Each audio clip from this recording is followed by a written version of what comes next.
Welcome to One Word a Day. I'm Sophie, your pilot into the universe of Chinese. Let's continue the supposedly Paleolithic character simply by how simple that character looks. Just two strokes, one vertical line with one smaller sideway line.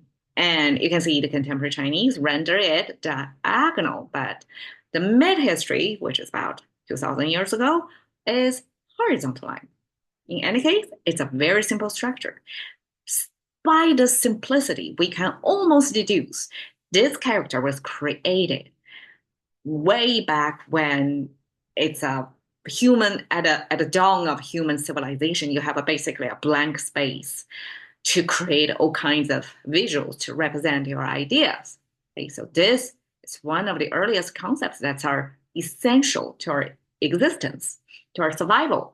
And the last two episodes before today, we were talking about spear, which is fighting between we and they, or currency, shell, which is making deals, making trade between we and they. Now, today's 补, the last one of this month, is a little bit more, I guess, intellectual, because it's not about taking actions, not fight or trade, but to predict. So before things happen, we kind of try to tell what's the result so that based on imagined result, we adjust our controllable action right now to guide us toward that future result. So that's an interesting, I guess, the timeline navigation ever since the ancient society. Even today, we still try to forecast all the time, right?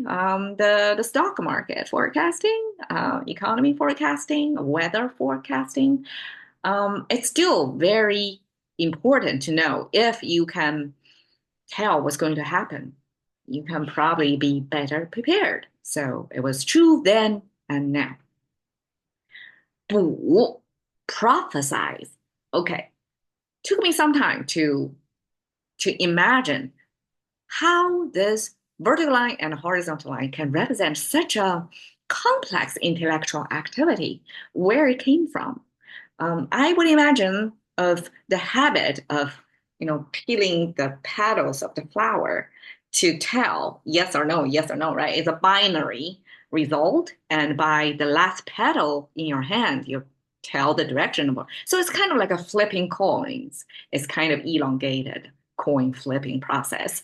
So I was imagining that's kind of you take off the branches of something, but it turned out, according to scholars, that this is burning of the surface, most likely bones. So hunter-gatherer society bones is probably more accessible back then, and the bones, once under fire, are going to crack, and the bone cracks is going to be random, and that randomness is probably is called fractal structure that's irregular and one leads to another, kind of down a pathway. And that kind of shows one of the possibilities in the future. And people use that to try to map out what the future timeline would look like, right? So that's the earliest attempt, at least that's in this imagery capture that way of fortune telling. And of course, throughout history, all cultures, I couldn't say all, we know many cultures came up with their own ways to fortune tell, right? Some are pure bullshitting, some are probably have some, I guess, probabilistic reality in there or foundational theory in there to tell what most likely to be the path taken. So here, Chinese, we have many expressions related to 补,占卜 is, you see, I flipped the order. 占卜, because 卜 is prophesizing already. And it's already fortune telling. And when we have a 占 in there, I flipped the sequence of tell fortune because you see the difference between 真 and 补. 真 contains 补. 补 is on the top of 真 and at the bottom of 真 is mouse. Mouse symbolizing tell, symbolizing interpret. So 占卜 simply is somebody who has the device, which is the fractal bone structure, and somebody who is equipped to read, to decode whatever the pathways that fractal bone structure looks like. So that's 占卜, means somebody who is able to. I'm not sure in ancient times is people need to get trained, people who need to have a certain passed down knowledge of how to read such, because simply to see the fractures on the bone, how can you tell what is what? There gotta be a set of rules to explain it, right? So somebody set up the rules, and later on, generations of fortune tellers follow the set of rules. The same way, I guess, across cultures, there are ways to tell the future. 卜卦. Okay, 卦 is a Chinese systematic way of fortune tell. We all heard of yin and yang, right? That's only binary. We have yin and yang, right? Bipolar world.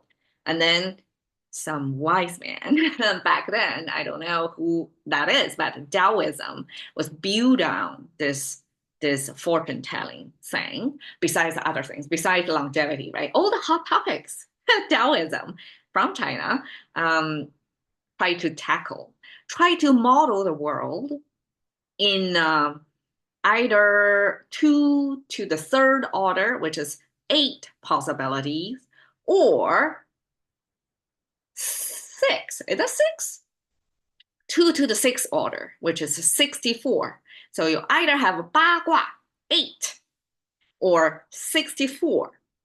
So 8 by 8, twice of that, more complicated, a finer card, higher granularity way of fortune telling. So this 卦 is this 3 lines, either is connected, or separate.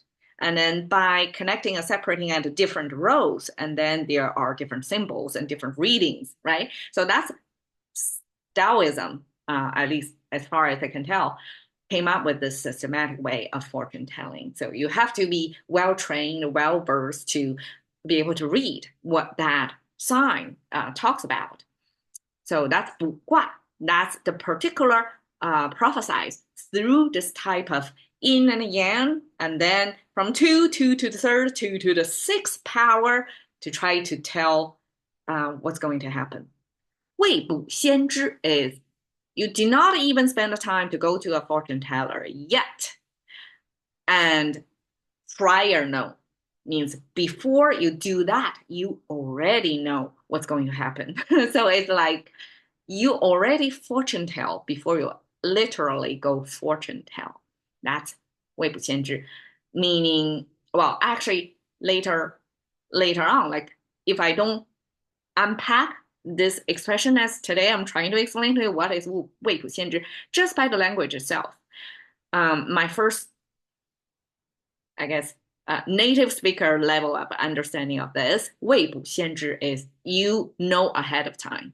You know what's going to happen. It's almost like your intuitive feeling of how things are going to be, and they prove that it's as you expected. So 未卜先知 is you expect something and it fulfilled your expectation. That's 未卜先知.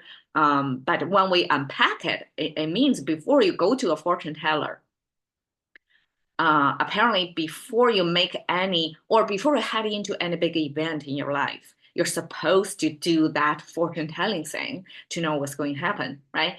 So before you even do that, you already know what's going to happen. I guess that's kind of intuitive way to show that sometimes people, we just know. We don't need to do this intricate, 2 to the 6th order of intricate level of fortune tell. We just know from our guts. So this 卜 is our ancestral or ancient instinctive need to survive because we simply cannot handle walking into uncertainty, unprepared, total uncertainty. We have to kind of fortune tell a little bit.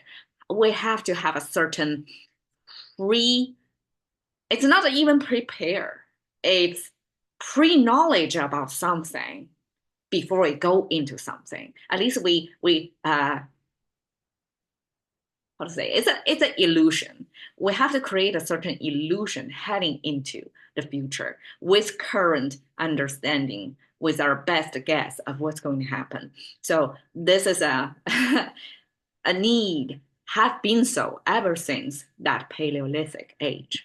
So in this case, it's a crystal ball, and we all know through the glass ball, the world is going to look upside down. And from some culture, this crystal ball was used as a symbol of fortune tell. And in Chinese, now we know this super simple, just two-stroke structure shows the ancient way to tell fortune by the fractal crackles on the bone.